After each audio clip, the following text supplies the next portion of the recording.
একটা কথা আজ সকালে বলতে বাধ্য হচ্ছি, সময়টা এমন একটা চলছে, পরে বলছি। সেটা হচ্ছে প্রয়াত প্রধানমন্ত্রী, যাকে তার বাড়িতে হত্যা করা হয়েছিল প্রধানমন্ত্রী থাকাকালীন, সাম time of 1984, 31st of October। Indira Gandhi.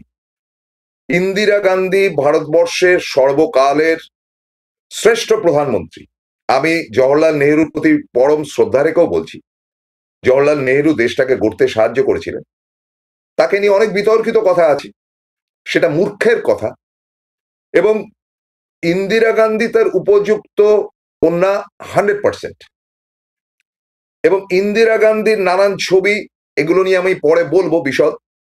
যে Indira Gandhi was Indira Gandhi, still Indira is India, এতে কোনো সন্দেহ নেই।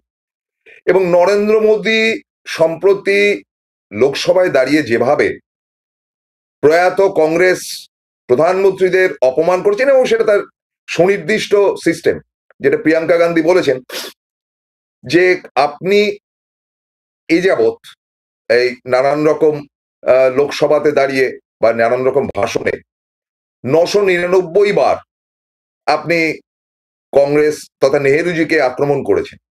এটা 9999ও হতে পারে, এটা 99,999 হতে পারে। আপনি একটা দিন ঠিক করুন। বন্দে মাতরম নিয়ে যখন আপনি অনুষ্ঠান করছেন এবং তার জন্য আপনি 10 ঘন্টা স্থির করেছেন, তে বন্দে মাতরমের জন্য 10 ঘন্টা স্থির করে থাকেন, আপনি 4 দিন 40 ঘন্টা স্থির করুন, এবং স্থির করে আপনি র্যান্ডম গালাগাল করুন নেহেরুকে, একদম। এটা প্রিয়াঙ্কা গান্ধীর বক্তব্য। কিন্তু এই ধরনের জায়গায়, যেখানে আমরা সাংসদ বিভিন্ন জায়গা থেকে জিতে এসেছি জনগণের ভোটে, সেখানে নেহেরুজিকে গালাগাল করে সময় নষ্ট করবেন না। একটা টাইম নিয়ে নিন না, 4 দিন ধরে গালাগাল করুন পরপর, কিন্তু তারপরে আমাদের কাজটা করতে দিন। কারণ আমরা বিভিন্ন জায়গা থেকে সাংসদ হিসেবে এসেছি, সেসব জায়গায় আমাদের কৈফিয়ত দিতে হয়। স্বাভাবিক, প্রিয়াঙ্কা গান্ধী ইন্দিরা গান্ধীর নাতনি, জওহরলাল নেহরুর নাতির কন্যা, উপযুক্ত কথাই বলেছেন এবং অসাধারণ বক্তব্য রেখেছিলেন দুদিন আগে। দেখুন, নরেন্দ্র মোদী মানে হচ্ছে গিয়ে একটা যেন সিনেমা। তিনি শোম্যান, তিনি বক্তব্য রাখেন, বক্তব্যে অসংখ্য ভুল থাকে। তিনি যেমন বক্তব্যে ভুল রাখেন, তেমন অমিত শাহ বক্তব্যে ভুল রাখেন। এবং গতকালই বক্তব্যে ভুল রেখেছেন আমাদের সেই বিচারপতি গাঙ্গুলি। তিনি একেবারে শটান বলে দিলেন, মানে পার্লামেন্টে দাঁড়িয়ে, যে আমাদের এক মহান রয়েছেন, প্রধানমন্ত্রী রয়েছেন, যার নাম নরেন্দ্র বাজপেয়ী। এটা মানে যদি স্কুল হতো না, কান ধরে বের করে দিত স্কুল হলে। কারণ তিনি তো ভুলভাল কথা বলে, ভুলভাল কাজ করে, অতিরিক্ত মাত্রা ছাড়া কথাবার্তা বলে তিনি তো সাংসদ হয়েছেন। বা এটাও হতে পারে, এটাও হতে পারে যে তিনি হয়তো ইচ্ছা করে, নরেন্দ্র মোদী যেহেতু বঙ্কিমচন্দ্র চট্টোপাধ্যায়কে বঙ্কিমদা বলেছেন, হয়তো সেটা বদলা নিয়েছে, আমি জানি না, সেটা বিজেপি বুঝে নেবে। তবে এত হাস্যকর যে প্রধানমন্ত্রীর নাম কারো ভুল হতে পারে না, মানে কারেন্ট প্রধানমন্ত্রী যে দলটি তিনি করেন, এবং যে প্রধানমন্ত্রীর ইচ্ছায় তিনি সাংসদ হয়েছেন, তিনি নরেন্দ্র বাজপেয়ী বলে দিলেন। এ কি মূর্খামি! মানে তিনি কি সুস্থ, নেশাগ্রস্ত, অসুস্থ, কোনটা তিনি? ফলে এই যে সপ্তাহব্যাপী সংসদ চলছে, এই সংসদের এই টাইমটা কিন্তু খুব স্পর্শকাতর। দর্শক বন্ধু, আপনাদের কাছে নিবেদন করছি, আপনাদের স্মরণে থাকতে পারে, in the year 1971 Bangladesh war, যেটাকে আমরা বলি, 4 তারিখ গেল নেভাল ডে, এবং সপ্তাহব্যাপী সেটা পালন করা হতো, মানে নেভি ডে হিসাবে। কারণ ইন্ডিয়ান নেভির একটা মস্ত বড় ভূমিকা ছিল ইন্দিরা গান্ধীর এই ওয়ার ব্যাটলে। ছবিটা দেখলেও আমি নমস্কার জানাই ইন্দিরা গান্ধীকে, কারণ তার তুলনা তিনি। নরেন্দ্র মোদী ইন্দিরা গান্ধীকে অনেক বাজে কথা বলেছেন ওই বন্দে মাতরম ভাষণ দিতে গিয়ে, কিন্তু তিনি কি করে ভুলে গেলেন যে ওয়ার অফ 1971, 54 বছর বাদে তিনি যখন ভাষণ দিচ্ছেন, তখন বাংলাদেশে এই যুদ্ধে ভারতীয় সৈন্য যারা প্রাণ দিয়েছেন, তাদের সম্বন্ধে দুটো কথা বলা উচিত। 54 বছর কেন 50 বছরের মাথা থেকেও নরেন্দ্র মোদী তাদের প্রতি শ্রদ্ধা জানাননি, যা ইন্দিরা গান্ধী জানিয়েছিলেন। নরেন্দ্র মোদীর দলের 14 গোষ্ঠীর ক্ষমতা নেই পাকিস্তানকে টুকরো করার, যেটা ইন্দিরা গান্ধী করেছিলেন। তিনি শুধু সমালোচনা করতে জানেন, জুমলাবাজি করতে জানেন, জুমলা মানে মিথ্যা কথা বলতে পারেন আর কি, মানে ঢপবাজি আর কি।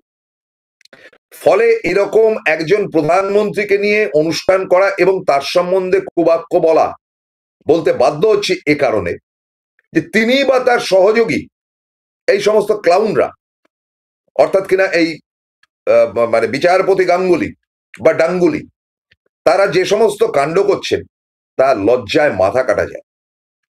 ফলে স্ট্রেট আপে আজকে বলবো যে নরেন্দ্র মোদী শত চেষ্টা করলো ইন্দিরা গান্ধী হতে পারবেন না, ইন্দিরা গান্ধীর নখের যোগ্যতা আপনার নেই, এবং তাই নিয়ে আজকে ইন্দিরা পাঞ্চ।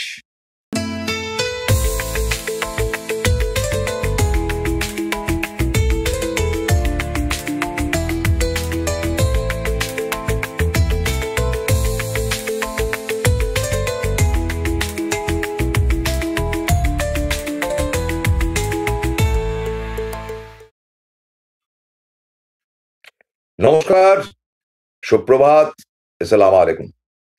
আমার প্রিয় দর্শক বন্ধুদেরকে আমি একটা কথা বলি, আজকের ব্যাপারটা খুব সেন্টিমেন্টাল, মানে আমার ব্যক্তিগত জায়গা থেকে এই বৃহস্পতিবার সকালবেলা বলছি, এবং আপনারা আমাকে প্রত্যেকে সহযোগিতা করবেন প্লিজ।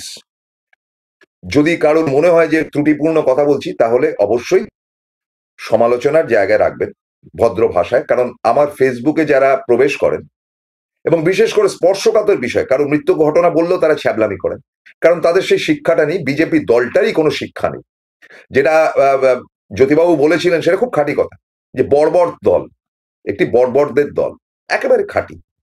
কারণ তাদের শিক্ষাগত, মানে আমাদের পশ্চিমবঙ্গে অন্তত যারা এই বিজেপি করেন তার মধ্যে 2-3 জন ছাড়া কারোর পড়াশুনোই নেই, বঙ্কিমচন্দ্র নিয়ে লাফালাফি করছেন, এবং তার যে বন্দে মাতরম গান নিয়ে লাফালাফি করছেন, সে গানের কলি গাইবার মতন তাদের ক্ষমতা নেই, এবং তার মানে উদ্ধার করার মতন তাদের ক্ষমতা, একটা রবীন্দ্রসঙ্গীত করার মতন ক্ষমতা নেই ওই শ্রমিক ভট্টাচার্য এক পিস। তার কারণ আমি ডক্টর সুকান্ত মজুমদারকে খুব রেসপেক্ট দিয়ে কথা বলি, কিন্তু সুকান্ত মজুমদার সম্প্রতি যে কথা বলেছেন তারপরে তাকে নিন্দা ছাড়া কিছু বলছি না, আমি পাট করে ঘটনাটা বলছি। আপনারা জানেন যে বন্দে মাতরম নিয়ে একেবারে সোমবার থেকে তোলপাড় চলছে আমাদের লোকসভায়। তার আগে গত রবিবার লক্ষ কণ্ঠের গীতাপাঠ, না 5 লক্ষ লোকের গীতাপাঠ, 5 লক্ষ লোক আটেই না, তো 5 লক্ষ লোকের গীতাপাঠ হবে, যাই হোক কয়েক হাজার মানুষ গিয়েছিলেন সেখানে, এবং সবাই গীতাপাঠ করেছেন বসে বসে, এবং গীতাপাঠ করে তাদের চিত্তশুদ্ধি হয়েছে। মানে গীতা ব্যাপারটা ছ্যাবলামি করার জায়গায় যদি পৌঁছে গিয়ে থাকে, তাহলে ওরকম খোলা মাঠের উপর, যেখানে চারিদিকে মানে দৌড়াদৌড়ি করছে, বাচ্চারা খেলাধুলো করছে, এবং তারা সরে গেলে আবার বাচ্চারা এসে খেলাধুলো করবে, ঘোড়া দৌড়াবে, ঘোড়া পটি করবে, সেখানে দাঁড়িয়ে গীতাপাঠ করা হচ্ছে। স্থানকাল পাত্র জ্ঞানটুকু পর্যন্ত নেই। গীতাপাঠ করার যদি সদিচ্ছাই থাকতো তাহলে কোনো মন্দির প্রাঙ্গণে গিয়ে গীতাপাঠ করা উচিত ছিল। গীতাপাঠের নিয়মই জানে না তারা। এমন একটি উজবুক মার্কার লোক গীতাপাঠ করতে বসিয়েছিলেন যে তিনি একটা শিশু যাচ্ছে বলে আমার পায়ের ধুলো নেই করে দেখিয়েছে, আমার কাছে সে ফুটেজ আছে। ফলে লক্ষ কণ্ঠের গীতাপাঠ করছেন এক মনে। এই যে লোকটি, এক ঝলক গেল যে লোকটির ছবি, এই কোনো একটা বাচ্চাকে ডেকে বলছে এই আমার পায়ের ধুলো নেই। মানে এই সমস্ত মালপত্র মশলা এরা বাংলায় ঢুকে বাংলাটাকে অবাঙালির কালচারে পরিণত করছে। আর এই যে আমাদের 2 সন্ন্যাসী বসেছেন মাথায় ফেটটি বেঁধে, একজন শুভেন্দু অধিকারী, আরেকজন আমাদের তাপস রায়। পরিষ্কার কথা বলি, আমি আচার্য সৌমেন্দ্রনাথ ব্রহ্মচারীকে সামনে থেকে দেখেছি, খড়গপুর আইআইটির ফার্স্ট, তিনি মেকানিক্যাল না মেশিনারিজ এর ছাত্র ছিলেন। তিনি সন্ন্যাস ধর্ম অবলম্বন করেও আধুনিক ছিলেন, এবং আমরা যখন তার সঙ্গে যেতাম কোনো সময় ধর্ম নিয়ে আলোচনা তো করতেনই না, এবং তিনি গল্প করতেন নানান ভীষণ বিভিন্ন পৃথিবীর বিভিন্ন সাবজেক্টের উপর তিনি কথা বলতে পারতেন, এবং ভারতবর্ষের বিভিন্ন প্রান্তে তিনি গীতা আর আইডেন্টিটি তিনি তুলে ধরেছেন, বিশেষ করে বিচারালয় বিচারপতিদের সামনে। এবং আচার্য সৌমেন্দ্রনাথ ব্রহ্মচারী ইংলিশে ট্রান্সলেট করে তাদেরকে সেটা রিয়েলাইজ করিয়েছেন যে হোয়াট ইজ হোয়াট। তো তার অন্তত কাছের মানুষ হিসেবে আমি বলতে পারি যে গীতার বই দেখে যারা পড়ে তারা মহামূর্খ। ওই ভণ্ডামিটা না করলেও চলত। বই দেখে দেখে গীতা পাঠ করার তারাই করে যারা গীতা পাঠ এর আগে কোনোদিন করেনি, জানেই না, সুতরাং বই দেখে পড়তে হচ্ছে। গীতা পাঠ অনর্গল, যারা গীতা পাঠ প্রত্যেকদিন করে না, গীতা পাঠ বা চণ্ডী পাঠ, তারা অনর্গল পড়ে যাবে, এটা তাদের হ্যাবিটস এর মধ্যে। একদিন লোক দেখানোর জন্য ভণ্ডামি করছে বলেই তাদের বই দেখে পড়তে হচ্ছে গীতা। যদি সাচ্চা তিনি হিন্দু হয়ে থাকেন বা গীতা পাঠের জায়গা করে থাকেন, বিবেকানন্দ কি করে গীতা পাঠ করতেন? অনর্গল তিনি গীতা পাঠ করে যেতেন এবং তার সামনে কোনো বই ছিল না। সুতরাং গীতা যারা পাঠ করেন, আজও করেন, বহু জায়গায় করেন, বা মন্দিরের পুরোহিতরা, তার বই দেখে করেন না, চণ্ডীপাঠ করেন। আর দ্বিতীয় ব্যাপারটা হচ্ছে যে গীতা পাঠের উপযুক্ত জায়গা হচ্ছে কুরুক্ষেত্র, যেখানে যুদ্ধ হয়েছিল এবং অর্জুনকে নিঃসৃত বাণী যেটা শ্রীকৃষ্ণ দিয়েছিলেন সেটাই গীতা, পরবর্তী অধ্যায়। এবং আমাদের পশ্চিমবঙ্গে যেটা চলে, যেটা এখনো পর্যন্ত বিজেপি ধরতেই পারলো না, সেটা হচ্ছে চণ্ডীপাঠ। কারণ আমরা দুর্গা ভক্ত, আমরা শাক্ত, মাছ মাংস খাই, খেতে ভালোবাসি, এবং সেই মাছ মাংস বা প্যাটিস বা বলুন রোল, সেটা যদি ওই ব্রিগেড প্যারেড গ্রাউন্ডের পাশে কেউ বিক্রি করে, তাদের কাছে কিনে খাই, ছোট লোকের মতন তাকে ধরে পেটাই না। মানে এই ছোট লোকামিটা যেটা হয়েছে গীতা পাঠের পর, সে একটা গরিব গুরব মানুষ, সে প্যাটিস বিক্রি করে, ধার দেনা করে প্যাটিস বিক্রি করে তার সারাদিনে রোজগার, এবং প্যাটিসটা তো রোজ বিক্রি হয় না, কোনো অনুষ্ঠান থাকলে বা ভাষণ টাষণের ব্যাপার থাকলে তার সাইডে গিয়ে প্যাটিস বিক্রি করে। তুই কেন চিকেন প্যাটিস বিক্রি করছিস বলে তাদের ধরে পরপর পেটানো হয়েছে। শুধু পিটিয়ে ক্ষান্ত না, তাদের নামে কোর্ট কেস করা হয়েছে। গতকাল যেটা শুনলাম যে তাদের কোর্টে তোলা আছে, মানে লোকটাকে নিঃস্ব করে ছাড়বে। বুঝতে পারছেন তো কারা এই দেশ রাজ্যের ক্ষমতায় আসতে চাইছে, এবং ক্ষমতা আসলে যে আপনাদের কি হাল হকিকত হবে আমি ভেবে চিন্তিত হয়ে যাই। সো দিস ওয়াজ হ্যাপেন, এইগুলোই হচ্ছে বা হয়েছে। গীতা পাঠ করছে বই দেখে, এবং গীতা পাঠের পর লোকে একটা বিক্রি করছে, বিক্রি করতেই পারে, বিক্রি করা মানে কি হলো? এই ব্যাপারে সুকান্ত মজুমদারকে প্রশ্ন করা হয়েছিল যে আপনি বলতে পারেন যে একটা গরিব মানুষ সে প্যাটিস বিক্রি করতে গিয়েছে, তাকে পেটানো হলো কেন? তিনি বললেন না, এটা স্পর্শকাতর ব্যাপার, ধর্মীয় ব্যাপার, এবং সেখানে গিয়ে সে চিকেন প্যাটিস কেন বিক্রি করবে? আজকে যদি একটি মসজিদের সামনে গিয়ে শুক্রবার মদের বোতল খোলা হয়, কিসের সঙ্গে কিসের তুলনা করছেন? মদের বোতল খোলা আর প্যাটিস বিক্রি করা এক জিনিস হলো? মদের বোতল নিয়ে আপনি মসজিদে যাওয়ার দরকার কি? আপনি চার্চের সামনে গিয়ে মদ খান না, আপনি ধরে পেটাবে। কেন পেটাবে না? কারণ ওটা মদ্যপানের জায়গা নয়, এবং সাহেবরাই তো মদ এনেছিল এই দেশে। তা আপনি একটা চার্চের ভেতরে গিয়ে মদ খান দেখি, তারা ধরে পিটিয়ে কেলিয়ে বৃন্দাবন দেখিয়ে দেন। আপনি একটা মন্দিরের সামনে গিয়ে আপনি মদের বোতল খুলুন তো দেখি। এরকম স্টুপিডের মতন কথাটা তিনি বললেন কি করে আমার মাথায় আসছে না। এটাই হচ্ছে এদের শিক্ষা এবং কৃষ্টি এবং সংস্কৃতি, যারা বলছে আমাদের ভোট দাও, বাঙালিকে বলছি। তো ফলে এই ধরনের একটি প্রহসন রচিত হলো চণ্ডীর রাজ্যে। চণ্ডীপাঠ না করে গীতা পাঠ করে বাঙালিকে বলা হলো যে দেখো আমরা কি বিরাট হিন্দু, আর বই দেখে দেখে গীতা পাঠ করা হলো। ফলে এদের চরিত্রের একটি অংশ আপনাদেরকে তুলে ধরলাম পশ্চিমবঙ্গে। আর দিল্লিতে যেটা ঘটলো সেটা তো হাসির খোরাক, মানে যা তা ব্যাপার। আমি ইন্দিরা গান্ধীর ব্যাপারটা সেকেন্ড হাফে রাখবো, যে কম্পেয়ার করা হবে যে মোদির সঙ্গে, সেটা পরে হাফে রাখবো। কারণ আবারও আপনাদেরকে বলি যে সময়টা চলছে, এই দিন 15-20, আজকের দিনটিও বটে, এই আজকের বৃহস্পতিবারের দিনটিও বটে। তখন আজ থেকে 54 বছর আগে এই দিনটা তো প্রবল যুদ্ধ হচ্ছে, নৌসেনারা যুদ্ধ করছে, পদাতিকরা যুদ্ধ করছে, ধীরে ধীরে বাংলাদেশ তারা স্বাধীন করবার জন্য পাকিস্তানিদের অ্যারেস্ট করছে, এবং চারিদিক থেকে পূর্ব পাকিস্তানকে তারা ঘিরে ধরেছে। এই সময়টা আজকে যখন বলছি তখন যুদ্ধ চলছে, আসছি সে ব্যাপারে। তো যাই হোক, বন্দে মাতরম করে তিনি নরেন্দ্র মোদী ভাষণ দিতে আরম্ভ করলেন, এবং তিনি বললেন যে এই তো বন্দে মাতরম ধ্বনি যা আমাদের রক্ত একেবারে গরম করে দেয়, আমরা মাতৃধ্বনি করি। বঙ্কিমচন্দ্র চট্টোপাধ্যায়, বঙ্কিমবাবুর নামটাও যিনি দিয়েছিলেন, রবীন্দ্রনাথের মতন ইজি তো বলা যায় না, কারণ রবি নামটা হিন্দিতেও চলে, রবি কাপুর বলে যে রয়েছে, জিতেন্দ্রনের নামই তো রবি কাপুর। শুধু রবি কথাটা কিন্তু সারা ভারতে চলে, রবির নামটা, কিন্তু বঙ্কিম নামটা চলে না ভাই, এটা একেবারে আদন্ত বাঙালি নাম। ফলে বঙ্কিম তার সঙ্গে চট্টোপাধ্যায়, মানে দাঁত মুখ খুলে যাচ্ছে এক একজন বিজেপির বক্তব্যের মধ্যে। তার আনন্দ মঠের সেই কবিতাটা, অর্থাৎ বন্দে মাতরম, সুজলাং সুফলাং মলয়জ শীতলং শস্য শ্যামলং মাতরম বন্দে মাতরম, শুভ্র জ্যোৎস্না পুলকিত যামিনী ফুল্ল কুসুমিত দ্রুমদল শোভিনী সুভাষিনী শুভধুর ভাষিনী সুখদাং বরদাং মাতরং বন্দে মাতরম। বলতে পারবে কোনো বিজেপির লোক গড় করে? বলতে পারবে? পারবেন। তো সেটি নিয়ে তিনি বড় বড় লেকচার মারতে গিয়ে জওহরলাল নেহরুর আদ্যশ্রাদ্ধ করলেন, খাটো করলেন ইন্দিরা গান্ধীকে।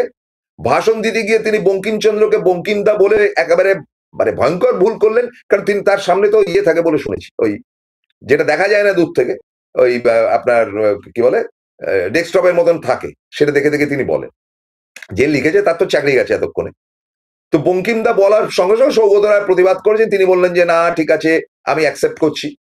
আর বলা উচিত ছিল আমি অত্যন্ত লজ্জিত, কোথায় দাদা বলতে হয় কোথায় বাবু বলতে হয় সেই শিক্ষাটি কি তিনি রপ্ত করেননি, তার দলের লোকেরা শেখাননি? এটা পার্ট 1 ভুল। পার্ট 2, সূর্য সেন। সূর্য সেনের তিনি নাম উচ্চারণ করলেন master Surya Sen da, master da Surya Sen, master da, the only master da in the world, যার ফাঁসি হয়েছিল এবং যার সঙ্গে আমার দাদু নারায়ণ গুপ্ত একসময় কাজ করেছিলেন এবং পালিয়ে গিয়েছিলেন, তিনি আমেরিকাতে পালিয়ে গিয়েছিলেন, তাই না তো তাকে ধরে গুম খুন করা হতো। যাই হোক, তো সেই সূর্য সেন, সে সূর্য সেনকে মাস্টার দা বলে ডাকা হয়, মাস্টার সূর্য সেন না। তিনি আরো ভুল করেছেন যেটা কোনো মিডিয়া এখনো পর্যন্ত সমালোচনা করেন। তিনি বলেছেন সরোজিনী বোস তিনি লড়াই করেছিলেন ব্রিটিশের বিরুদ্ধে, তথ্য ভুল। সরোজিনী বোস মানে সরোজিনী দেবী পরবর্তী অধ্যায়ে সরোজিনী নাইডু হয়েছেন, যার মেয়ে পদ্মজা নাইডু পশ্চিমবঙ্গের রাজ্যপাল হয়েছিলেন একটা সময়, পদ্মজা নাইডু। সরোজিনী চট্টোপাধ্যায় তার নাম, তার নাম সরোজিনী চট্টোপাধ্যায়, দেখে নিন। সরোজিনী চট্টোপাধ্যায় হচ্ছে হরীন্দ্রনাথ, তার ভাইয়ের নাম হচ্ছে হরীন্দ্রনাথ চট্টোপাধ্যায়। কে জানেন হরীন্দ্রনাথ চট্টোপাধ্যায়? গুপিগাইন বাঘাবাইনের যে জাদুকরটা ছিল, যাকে আপনারা সোনার কেল্লাতে দেখেছেন, যে সোনার কেল্লাতে ওই সিধু জাটার রোলটা যে করেছিল, সত্যজিৎ রায় অত্যন্ত ফেভারিট, খুব ভালো কবি ছিলেন হরীন্দ্রনাথ চট্টোপাধ্যায়। তার দিদি সরোজিনী দেবী তিনি লড়াই করেছিলেন, তার নাম সরোজিনী চট্টোপাধ্যায়, সরোজিনী বোস না। তার জন্য তিনি ক্ষমাও চাননি, কেউ খেয়ালই করেনি, করবে কি করে, যা তার জায়গা। এবং তিনি তীব্রভাবে মানে একেবারে যা খুশি তাই বললেন ইন্দিরা গান্ধীকে 70-এর দশককে নিয়ে। ইন্দিরা গান্ধীর পায়ের ধুলো নেওয়ার যোগ্যতা আছে নাকি তার দলে কারোর? আছে। এবং সবশেষে বলি যে গতকাল বা গত পরশুদিন ভাষণ দিতে গিয়ে অমিত শাহ বললেন, আমি তো বারবার বলছি এদেরকে কে সালা শোনে, ঠিক এই সালা কথাটা বললেন ও ভুল হয়ে গেছে, ওটাকে কেটে দিন।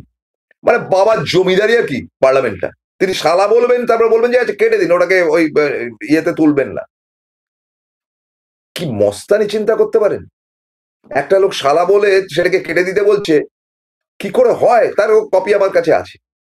সুতরাং এটা রংবাজির একটা সময় চলছে। যে লোকটা বলছে ইন্দিরা গান্ধী সম্বন্ধে সমালোচনা, ইন্দিরা গান্ধী পায়ের ধুলো নেওয়ার যোগ্যতা নেই, কি সেটা বলবো, কেউ সরবেন না, প্রত্যেকে কিন্তু আজকে কমেন্ট করবেন এবং এটাকে শেয়ার করবেন। একটা বিরতির পর ফিরে এসে বাকি কথা বলছি, সঙ্গে থাকুন। এবার সাধ্যের মধ্যেই হবে মধ্যবিত্তের স্বাদ পূরণ। নতুন বাড়ি, নতুন স্বপ্ন, সুখের নতুন অধ্যায় শুরু হোক এই উৎসবে। Ashoka group, রিডিফাইনিং realty. ফোন করুন 9163502850।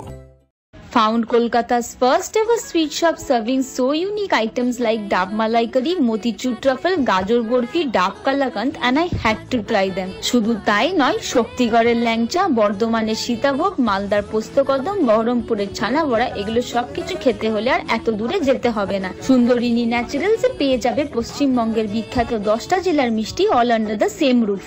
এদের বেস্ট সেলার্স কচি ডাবের শাঁস দিয়ে বানানো ডাব মালাইকারি আর কলা পাতায় মোড়া গুড়ের সন্দেশ পাতুরি আর মাস্ট ট্রাই। ফিরলাম বিরতির পর। এবার এই অংশটা কিন্তু খুব স্পর্শকাতর, আপনাদের বলি। ইন্দিরা গান্ধী সেই ধরনের ব্যতিক্রমী চরিত্র, যিনি কোনো কিছুকে পাত্তা দিতেন না, পরোয়া করতেন না, মোদির মতন বড় বড় লেকচার ঝাড়তেন না। কিন্তু তার সব থেকে সৌজন্যমূলক ব্যাপার ছিল, তিনি পার্লামেন্টে দাঁড়িয়ে যখন ভাষণ দিতেন তখন বাঘের মতন ভাষণ দিতেন, কারোর ক্ষমতা ছিল। এই ছবিটা দেখে রাখুন, এই ছবিটা রেয়ার অফ দ্য রেয়ারেস্ট, এটা আমাদের কাছেই আছে। এই ছবিটা হচ্ছে বাংলাদেশ যুদ্ধের পর পার্লামেন্টের সেন্ট্রাল হল, যেখানে আড্ডাবাজি হয়, সেইখানে ইন্দিরা গান্ধীকে সম্বর্ধনা দেওয়া হচ্ছে গলায় মালা দিয়ে। যে কি করলেন আপনি, বাংলাদেশ বানিয়ে দিলেন, একটা নতুন দেশের জন্ম দিলেন আপনি। এই তাকে রেসপেক্ট দেওয়া হয়েছিল, এবং তাকে যে কজন রেসপেক্ট দিয়েছিল তার অন্যতম একজনের নাম নরেন্দ্র কুমার বাজপেয়ী না, অটল বিহারী বাজপেয়ী। দেবী দুর্গার সঙ্গে তুলনা করেছিলেন। নরেন্দ্র মোদী তো এসব জানে ফানেও না।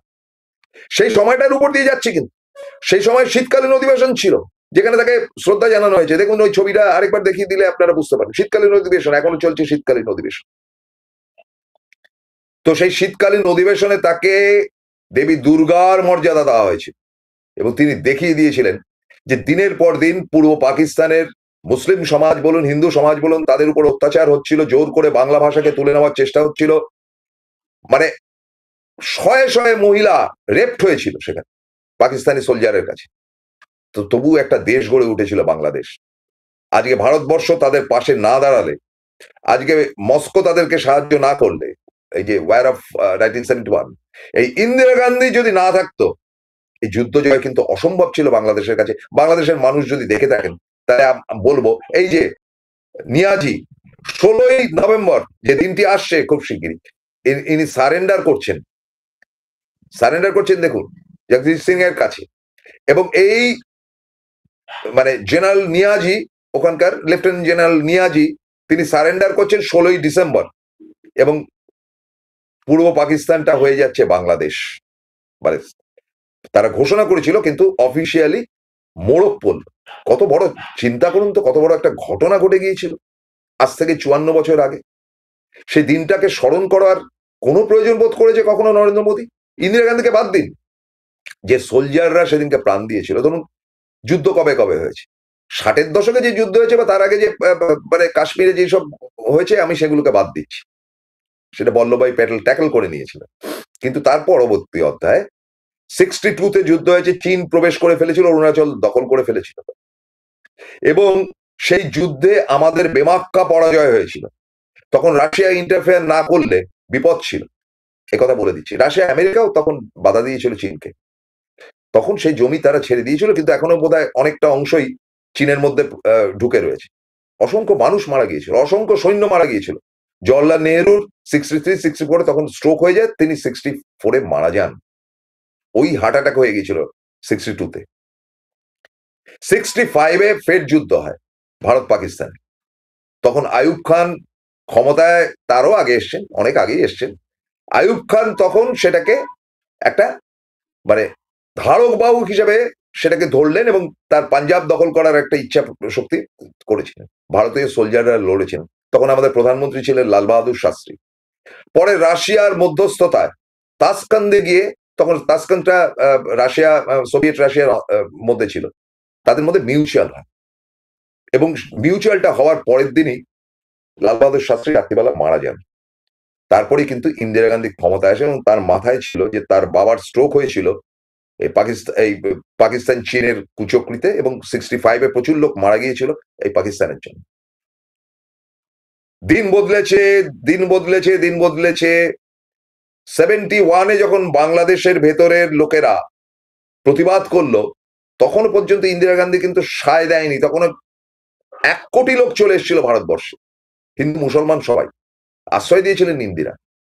ইন্দিরা জাম্প করলেন পুরো দস্তুর এই ডিসেম্বরে, এবং আপনাদেরকে বলে যে 4th ডিসেম্বর, যেটা নৌ দিবস, সেই 4th ডিসেম্বর তার সমস্ত জাহাজ, আইএনএস বিক্রান্ত থেকে শুরু করে আইএনএস কুকরি, একেবারে করাচির উদ্দেশ্যে, মানে তোরা এদিকে ধরবি, আমরা ওদিক থেকে মারবো, পাকিস্তানকে অ্যাটাক করব। তারা পাকিস্তানকে অ্যাটাক করতে চলে গেল করাচি বন্দরে। এই যে আইএনএস কুকরি দেখছেন, এই আইএনএস কুকরি গিয়ে তছনছ করে দিয়ে আসলো কিন্তু করাচি। মোদির মতন ঢপের বোমাবাজি নয়। এই কিছুদিন আগে যেটা বলেছিলেন, পাকিস্তানকে টুকরো টুকরো করে দিয়েছি, এবিপি আনন্দ থেকে সবাই বলছে এখন আমাদের আন্ডারে চলে এসছে করাচি, লাহোর সব দখল করেছি, লটকা। সেদিনকে করেছি, সেদিনকে তছনছ করে দিয়ে এসেছিল। অর্থাৎ some time of 7th, 8th or 9th December, 8 December তারা করাচি দখল করে তারা ফিরে আসছে। INS Khukri INS Kukri captain Mahendranath Mulla ছিলেন তার ক্যাপ্টেন। কি হয়েছিল, মানে মর্মান্তিক যে ঘটনা, আপনারা দেখুন আইএনএস কুকরির এই দৃশ্যটা সংগৃহীত করা হয়েছে। এর সংগ্রহ কারোর কাছে থাকলে খুশি হব। আপনারা এগুলোকে রাখুন সঙ্গে। ভারতীয় বীর যোদ্ধা, বন্দে মাতরম নিয়ে বাতেলাবাজি হচ্ছে, অথচ তাদের নামগন্ধ পর্যন্ত উচ্চারণ করা হলো না যে সপ্তাহে নরেন্দ্র মোদী ভাষণ দিলেন সেই দিনটি। এই আইএনএস কুকরি যখন মধ্যপথে বম্বের কাছাকাছি চলে এসছে, তখন কেঁপে উঠলো জাহাজটা। কি করে কাঁপলো? আচ্ছা, আমাদের যে র্যাডার রয়েছে সেই র্যাডারের মধ্যে 30 কিলোমিটার্স এর মধ্যে কোনো যদি পাকিস্তানি জাহাজ বা শত্রু জাহাজ ঢোকে সেটাকে ধরা যায়।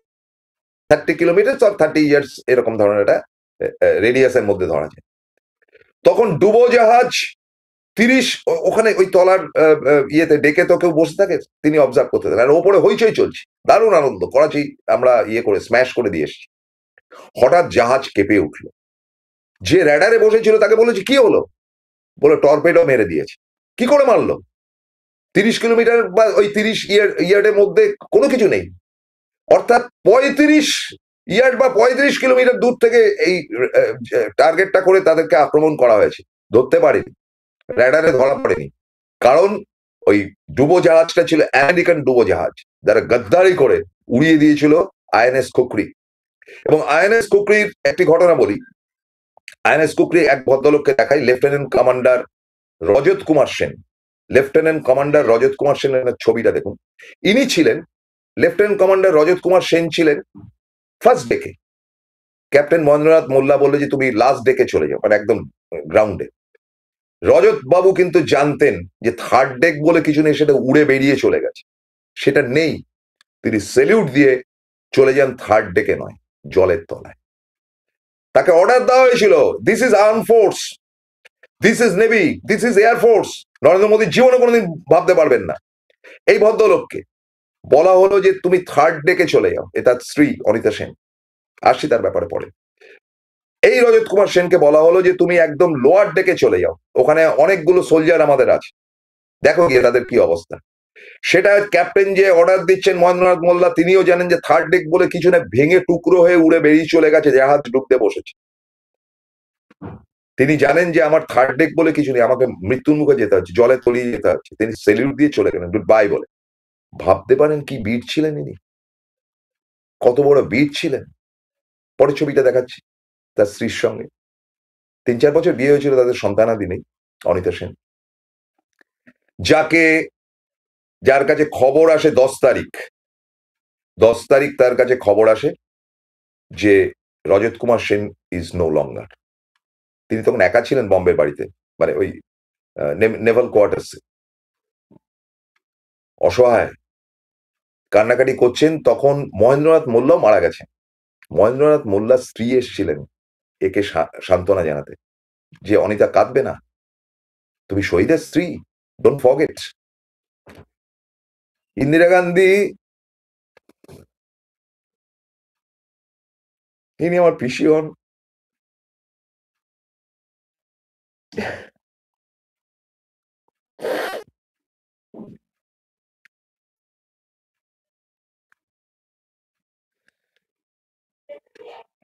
আমাকে মার্জনা করবেন।